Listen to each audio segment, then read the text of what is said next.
She is very difficult to officiate because of all of the contact that's happening around her all of the time.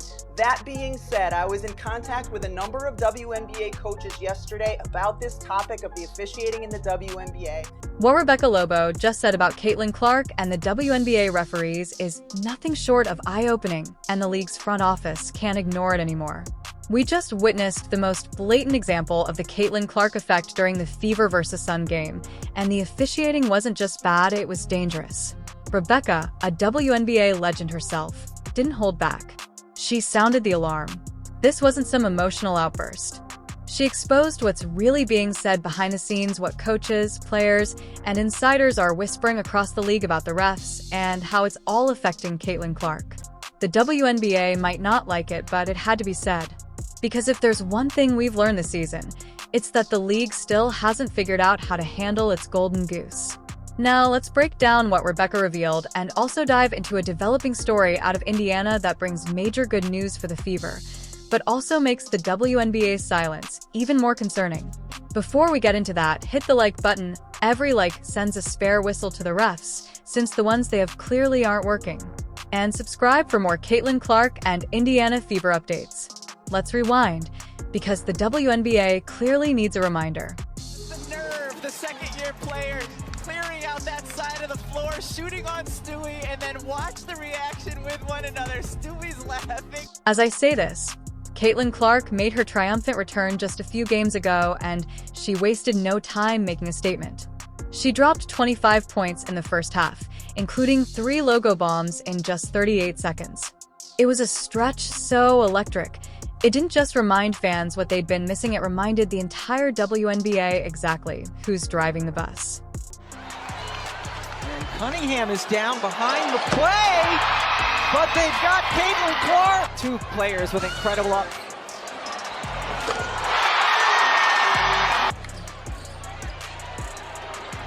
Clark, another long 3. She's back. This was the statement game, the one that made everything crystal clear. The WNBA doesn't just benefit from Caitlin Clark, it relies on her. And those 5 games she missed, they weren't just a hiccup, they were a full-blown exposure. Viewership plummeted, social engagement dried up, and national interest all but vanished. Suddenly, every WNBA storyline without Caitlin felt like background noise. But here we go with Caitlin Clark singularly being missing for the time she was gone, and ratings tanking 50% in some cases. And then also she comes back and reminds everyone how spectacular she is, and everybody's talking about the WNBA. So if you needed to sort of have it affirmed to you that it is just her, that the singularity of her is what we are talking about, and her star power, you got it with this absence and then the way she came back. After weeks of tanking ratings and rising pressure, Caitlin Clark's return didn't just boost the Indiana Fever, it lifted the entire WNBA. Their game against the New York Liberty peaked at 2.8 million viewers, making it one of the most watched WNBA broadcasts ever. For perspective, the NHL's Stanley Cup Finals averaged just 2.5 million viewers. Now, sure, comparing hockey and basketball isn't exactly apples to apples. But Clark just outdrew a century-old men's league in its championship round. That's not normal, that's generational. And while the WNBA leadership seems to have completely missed the significance of that moment, which we'll get into, one person who didn't miss it is Rebecca Lobo, Olympic gold medalist, Basketball Hall of Famer, and arguably ESPN's most level-headed voice. Before we dive into what she said about the officiating, just listen to how she broke down the magnitude of Caitlin Clark's return. Rebecca, tell me, what does Clark's return mean for the WNBA? I mean, it means a lot more people are paying attention once again. We know how much Caitlin drives ratings. We know how much Caitlin drives attention on the WNBA. And for her to come back and do it in that way was just ridiculous. Pay close attention to what Rebecca Lobo said. People are watching again. It's a subtle phrase, but it says everything. Because if people are watching again, that means they stopped. And we all know exactly when that happened, when Caitlin Clark was out. But Lobo didn't stop there. She broke down exactly why the moment Clark returned, viewers came flooding back. I'm sitting there at the end of the first quarter when she had that 38-second stretch where she drained deep three after deep three after deep three. I was just sitting there thinking, I've been around this league since 1997. I have never seen that in a WNBA game. Have we seen players go on runs? Of course we have, but not like that. Not where a couple of the three-pointers are from 30-plus feet. It was an exhibition by her. That's the thing, these weren't your typical long twos, or even deep threes. These were logo bombs from another zip code. Very few players can hit shots like that consistently, and even fewer make it look that casual. That's exactly why fans keep tuning in. Even Natasha Cloud, who hasn't exactly been kind when it comes to Caitlin's fanbase, had to admit the obvious. You have to guard her the moment she crosses half court. That's not normal. Just ask Rebecca Lobo. It was just ridiculous. It's not often that you're watching the WNBA or that I'm watching it and I'm like, wow, I've just never seen this before. All of this makes what's been happening not just since Caitlin Clark's return, but really going back to last season especially alarming. Because we're no longer just talking about missed calls or tough defense. We're talking about a pattern. A pattern so clear, so blatant, that even longtime WNBA voices like Rebecca Lobo are now speaking up. And that game against the Connecticut Sun, it should have sent shivers down the league's spine. Ask ChatGPT. This angle is wild, folks. There's the eye gouge. Watch Mabry. Boom! I mean, come on. JC Sheldon and Marina Mabry basically tag-teamed Caitlin Clark mid-game, first a claw to the face, then a full-on body check to the court. And somehow, neither of them was ejected. Now look, this isn't about pretending Caitlin wasn't chirping a bit with JC earlier, she was. But trash talk isn't a green light to assault someone. You can't just throw the face of the league to the floor like it's WWE and expect no consequences. Even the commentators were stunned, you could hear it in their voices. They were waiting for the ejection. That never came. And across the league, the reaction was the same. Coaches, analysts, fans, even player were left in disbelief.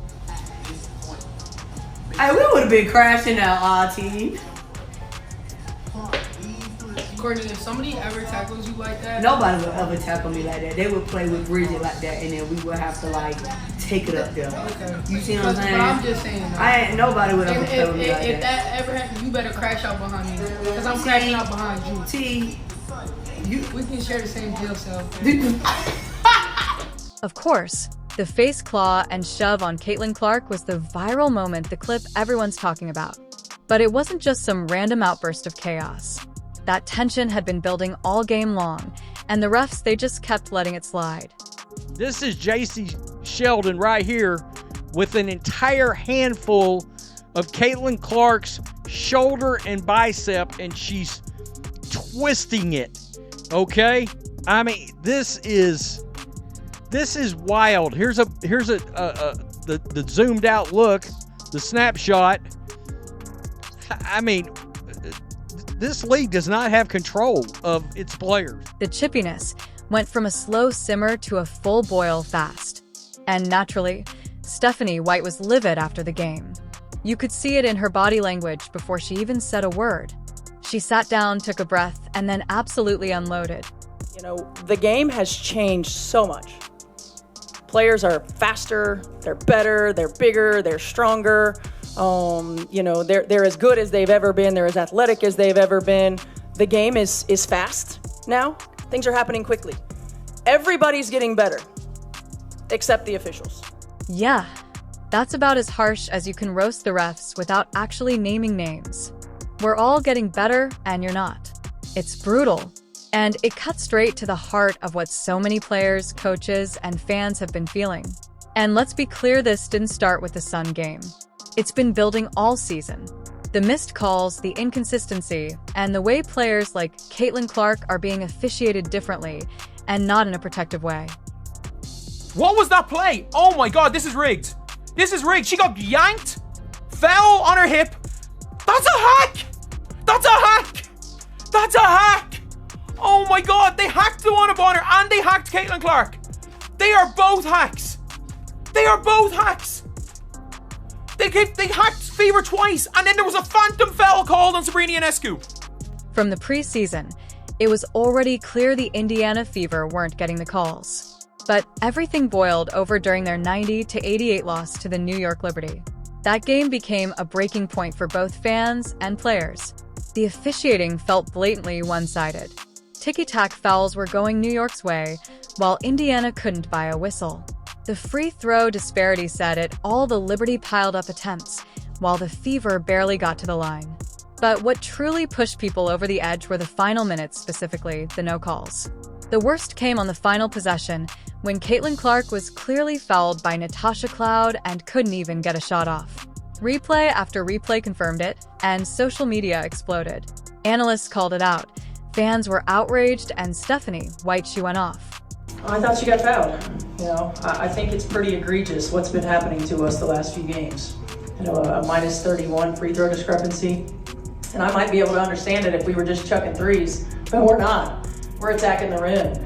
And the disrespect right now for our team has been pretty unbelievable. So it's disappointing, that it doesn't go both ways, or it hasn't gone both ways. It's almost funny Stephanie, white, got fined for this, but not for going off on the refs after the Sun game. It felt like the league was silently admitting fault, like even they knew that what happened was indefensible. And honestly, they should admit it. Because before we even get into what Rebecca Lobo said, which is both revealing and, frankly, dangerous for the league, we need to talk about the growing frustration that's spreading across the entire WNBA. The second time where I'm attacking, it's very physical. I'm saying something to the ref, watch my line in space, watch physicality. I get laughed at, and it ends in my ankle getting turned. The same thing happened in Dallas, a flagrant that wasn't called. Same thing happened here. So my ankle is hanging in there, but it's starting to get very frustrating. I'm averaging less than 2 free throws a game, and I drive, I'm physical. I'm not someone who's avoiding contact. So I just hope that the safety of players starts to become a priority versus the ego of refs. Refs are literally laughing at players when they raise concerns about overly physical play, not just ignoring them laughing. Meanwhile, players are out there saying, "I'm going to get hurt if this keeps up." And now we circle back to Rebecca Lobo and how all of this connects to Caitlin Clark. Because here's the bottom line. If Caitlin goes down, it's game over. Everyone knows it, the fans, the players, the networks, even the WNBA itself, whether they admit it or not. To her credit, Rebecca didn't sugarcoat the reality. She said what needed to be said in the most diplomatic way possible. But if you really listen to her words, what she's saying is even more alarming than it first sounds. She is very difficult to officiate because of all of the contact that's happening around her all of the time. That being said, I was in contact with a number of WNBA coaches yesterday about this topic of the officiating in the WNBA, and all of them said it needs to get better. Specifically, the consistency, not only from one game to the next, but the consistency within a game. Did you catch what Rebecca Lobo actually said? She didn't say some coaches are concerned. She said all of them. Every single coach she's talked to agrees. Officiating is a serious problem. And here's where it gets even worse. If every coach knows the refs have lost control, they're now forced to adjust. That means playing by a different rulebook, the unspoken one that says, if the refs won't protect our players, we will. That's when things get dangerous. One coach told me, we tell our players to be as physical as they can possibly be for 40 minutes because we know for 38 of them, they're pretty much going to get away with it. So I think everybody would like to see a tighter whistle and a little bit more freedom of movement. Yeah. Exactly. It's like telling drivers to go as fast as they want because there's no highway patrol, and if you don't speed, you'll get left behind, even if it's dangerous. That's what the WNBA is doing right now. By refusing to raise the standard of officiating, the league is creating an environment where players have to be more physical, even recklessly, so just to survive. And they know the refs won't step in. We've already seen where that leads. Blatant fouls on Caitlin Clark, cheap shots, body checks, and growing frustration from coaches, players, and fans alike. And at some point, when it keeps happening again and again, it stops looking like an oversight and starts feeling like a message. A message that says when it comes to guarding Caitlin Clark, it's open season. And they just kept shoving Caitlin. They're like, well, they can't keep calling. They can't just keep calling fouls. I'm like, they're literally just running around hacking her. The referees have made it like a point that this is how you beat the fever. You hack them. You don't even, it's not being physical, you just hack them. Because the referees are going to allow them be hacked. Late in the game of the fever, hack them. Not being physical, hack them. Don't go for the ball, hack them. And look, I get it, Kathy Engelbert wants rivalries. She literally said in an interview that players aren't supposed to be nice to each other. And in theory, that's fine. Rivalries sell. A little edge can be good for the game. But this is a massive miscalculation, because when it comes to Caitlin Clark, the WNBA doesn't need fake drama or dirty fouls. They already have the most talked about, most watched, and most marketable player in all of women's sports. And we just got the perfect reminder of why. That's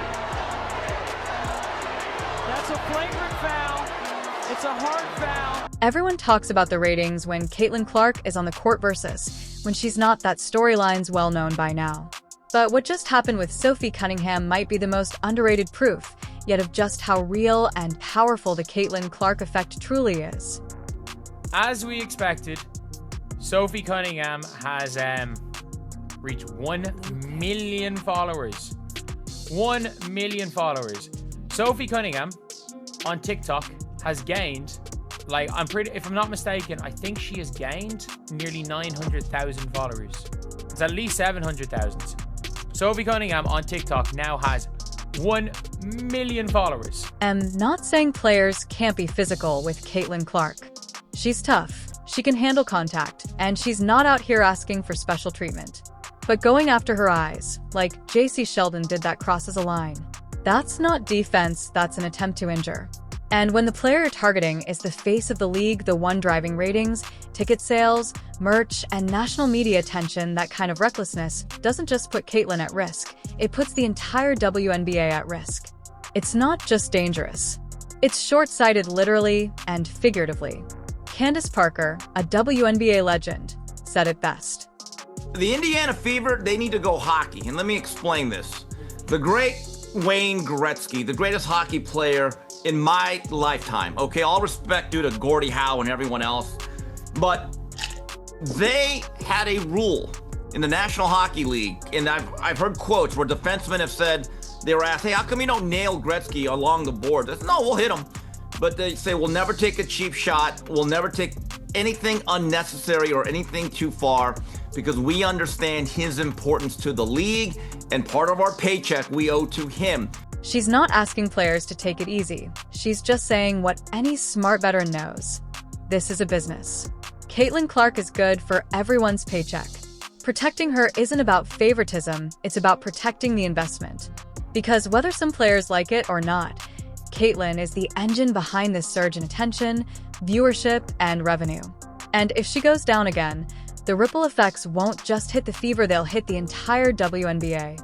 And so I think that the WNBA as a whole is in an amazing place. Now it's about business to me. Kathy Engelbert isn't wrong. Caitlin Clark isn't just part of the WNBA's future. She is the future. But if the league can't figure out how to protect its most valuable asset from reckless fouls, inconsistent officiating, and petty jealousy, then maybe they don't deserve what she brings. Because here's what happens when you do support Caitlin Clark. Viewership skyrockets, jerseys sell out, new fans flood in, and the entire ecosystem when players, teams, sponsors, media, everyone. So yes, Rebecca Lobo said what needed to be said. The real question is anyone listening?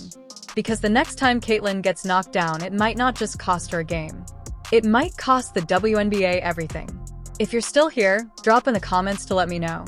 Thanks for watching, see you next time. Ask ChatGPT.